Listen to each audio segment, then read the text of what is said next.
అవినీతి పుట్ట హెచ్ఎండిఏ మాజీ డైరెక్టర్ శివబాలకృష్ణ మూడో రోజు ఏసీబీ కస్టడీ విచారణలో నమ్మలేని నిజాలు బయటపడుతున్నాయి. తీగలాగితే డొంకంతా కదిలినట్టు అక్రమాలను వెలికి తీసేందుకు ఏసీబీ సిద్దమైంది. ఏసీబీ కస్టోడియల్ విచారణలో బినామీలు, అక్రమ ఆస్తులు, బ్యాంకు లాకర్లపై ప్రశ్నలు సంధిస్తూ ప్రత్యేక గదిలో శివబాలకృష్ణను విచారిస్తూ స్టేట్మెంట్ ను రికార్డ్ చేస్తున్నారు. అధికారంలో ఉంటే ఏదైనా చేయొచ్చా? అధికారంలో ఉన్నప్పుడు చేసిన అక్రమాలకు వచ్చిన బహుమతులు, అక్రమ ఆస్తులు వాళ్ల మొదట సుఖాలు అనుభవించినా ఇప్పుడు కష్టాలుగా మారాయి. ఆదాయానికి మించి ఆస్తులను సంపాదించిన హెచ్ఎండిఏ మాజీ డైరెక్టర్ శివబాలకృష్ణ ఆస్తులను ఇప్పటికే ఏసీబీ లెక్క కట్టింది. 100 కోట్లకు పైగా ఆస్తులు బహిరంగ మార్కెట్ విలువ ఉంటాయని ఏసీబీ భావిస్తోంది. ఇందులో భాగంగా ఏసీబీ 3 రోజుల పాటు జరిగిన విచారణలో నమ్మలేని నిజాలను సేకరిస్తోంది. మొదటి రోజు కస్టడీలో భాగంగా చెంచల్గూడ జైలు నుంచి శివబాలకృష్ణకు వైద్య పరీక్షలు నిర్వహించి ఏసీబీ కస్టడీలోకి తీసుకుంది. మొదటి రోజు 7 గంటలకు పైగా ప్రత్యేక గదిలో శివబాలకృష్ణను విచారించింది. అక్రమ ఆస్తులు, అతడు అధికారంలో ఉన్న సమయాల్లో ఏ శాఖల్లో ఎవరెవరు టచ్ లో ఉన్నారు, ఎన్ని అక్రమ పర్మిషన్స్ ఇచ్చారన్న కోణంలోనూ విచారించింది. విచారణలో దాదాపు 75 ప్రశ్నలతో ఉక్కిరిబిక్కిరి చేసింది ఏసీబీ. 5 సభ్యులతో కూడిన అధికారుల బృందం శివబాలకృష్ణను ప్రశ్నించింది. ఈ విచారణను వీడియో, ఆడియో రికార్డింగ్ చేశారు. బుధవారం మొదటి రోజు విచారణలో శివబాలకృష్ణకు సంబంధించిన వ్యక్తిగత వివరాలను సేకరించారు. ఉద్యోగంలో చేరినప్పటి నుంచి అందుకున్న జీతం సహా శివబాలకృష్ణ పేరుతో ఉన్న ఆస్తులపై ఆరా తీశారు. ప్రత్యేక గదిలో సాయంత్రం 7 గంటల వరకు విచారించి స్టేట్మెంట్ ను రికార్డ్ చేశారు. తర్వాత చెంచల్గూడ జైలుకు తరలించారు.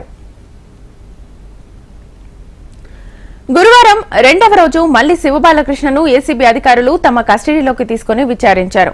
సోదాల సందర్భంగా స్వాధీనం చేసుకున్న పత్రాల ముందుంచి ప్రశ్నించారు.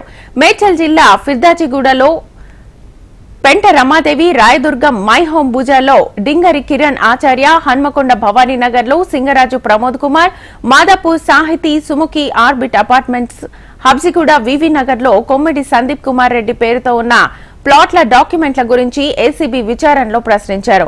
బాచుపల్లి శిల్ప, ఆర్వి ధరిస్తా అపార్ట్మెంట్ లో జి సత్యనారాయణమూర్తి పేరుతో ఉన్న ఫ్లాట్ వివరాలు సేకరించారు.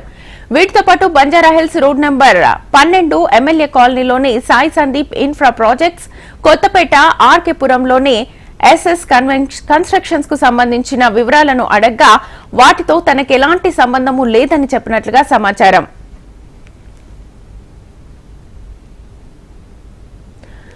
శుక్రవారం 3వ రోజు విచారణలో శివబాలకృష్ణ ఇంట్లో దొరికిన డాక్యుమెంట్లపై ఆరా తీశారు. అలాగే పలు బ్యాంకు లాకర్లను పరిశీలించారు.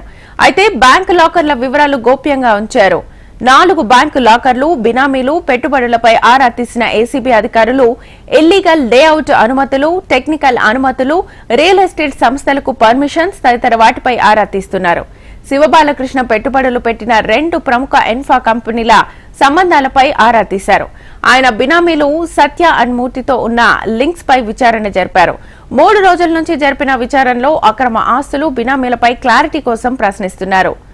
ఏసీబీ దగ్గరున్న సమాచారం, శివబాలకృష్ణ దగ్గర నుంచి వస్తున్న క్లారిటీ, వీటన్నింటినీ టాలీ చేస్తున్నారు. 4వ రోజు మరోసారి కస్టడీలోకి తీసుకుని శివబాలకృష్ణ భార్య బంధువు భరత్ పేరుపై ఉన్న 3 లాకర్లను గుర్తించారు.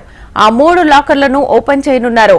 సోదాల సమయంలో నోరు మెదపని శివబాలకృష్ణ ప్రస్తుతం జరుగుతున్న కస్టోడియల్ విచారణలో అధికారులు అడిగిన ప్రశ్నలకు కొద్దిగా సమాధానాలు చెబుతున్నట్లుగా తెలుస్తోంది.